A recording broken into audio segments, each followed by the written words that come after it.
Hey Waistcoated Wanderers of the Internet, yes, we have a new lens, so you get to see me all fish-eyed. So the other week I was talking to a work colleague of mine, and I found out that she doesn't worry about what people think about her. I mean, it wasn't that she had a screw everybody type attitude, she was just happy being herself. Now this surprised me because, like I'm sure many of you, I find myself regularly caught up in the mind mess that is self-judgment.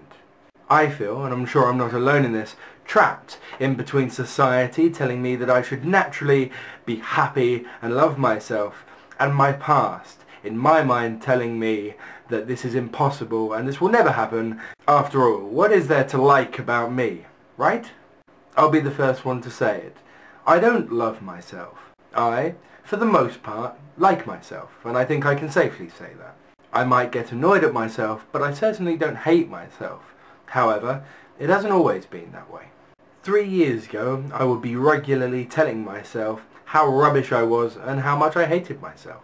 It is only now, 3 years on, that I can see this for what it was, at the time my depression. The thought patterns were illogical and just plain mean. So how did I overcome this? Now I could go off on another Dave tangent and talk about the benefits of ACT, acceptance and commitment therapy. However, to be completely honest with you, what helped me was myself. Somewhere inside me I realised I had to start getting a bit of self-acceptance.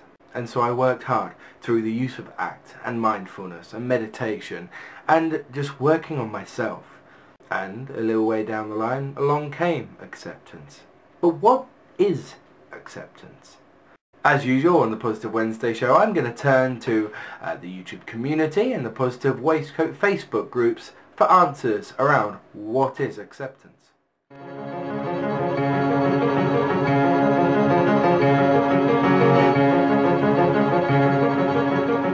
They made a statue of us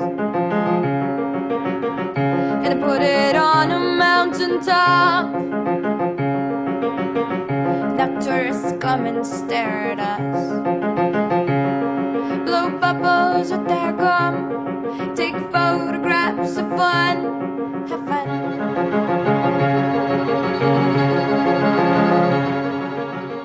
Now, while I agree with all of the definitions given, I noticed that it didn't have that much self-acceptance involved there, and that's kind of what I want to talk more about.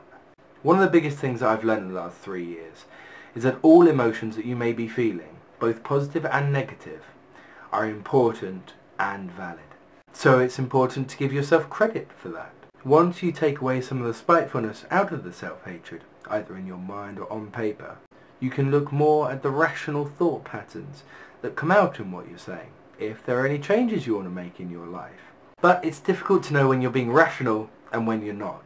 There are a few ways that you can work on this and work on your own self-acceptance skills.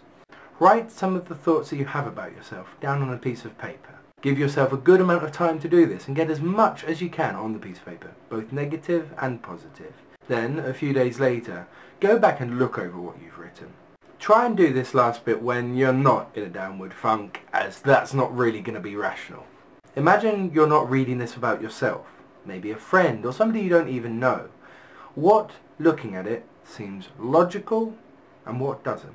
Sometimes this needs a few read-throughs to actually work. Give yourself a few times where maybe you go back and have a read over what you've written. In the same manner, imagine one of your friends or even your best friend is coming and telling you these things about themselves. Would you still nod so enthusiastically in agreement? What would you do or say? Or would you give them compassion and try and help them see some of the cool, unique and lovely things that make them special? Now, if you're willing to be lovely and supportive to your friend, why not to yourself? Ah, that's right, because they are deserving of love and compassion and support. Or on the other hand, no, we're just being a nuisance. Sometimes we need to be a little more selfish, only a little bit. So here's a challenge to help us all try and find a little bit more self-acceptance.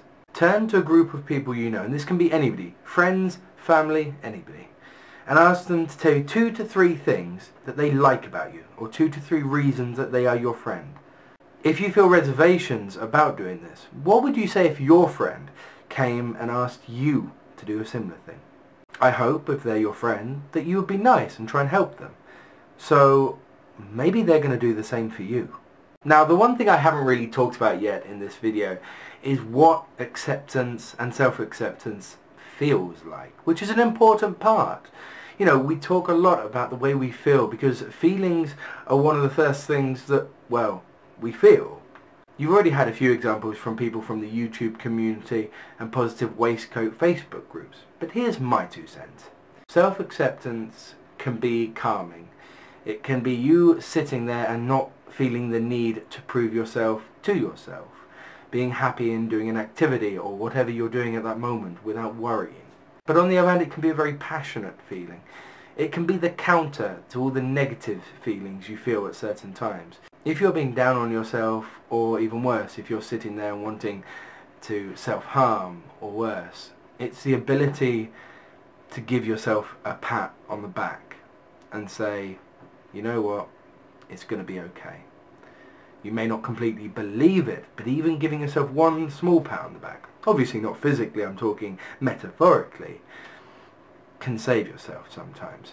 And the ability to do that, and the feelings that you get from doing that, need to be given credit for, because it's blooming hard. It is also true that acceptance can be felt from other people. And what does that feel like? It feels happy. It feels content. It gives you a smile when you know you've made somebody laugh, or that you've helped somebody. As with self-acceptance, it has a very calming influence. It's being with a group of friends where you're not going to worry about how you look or how you act, as much as maybe when you're meeting new people.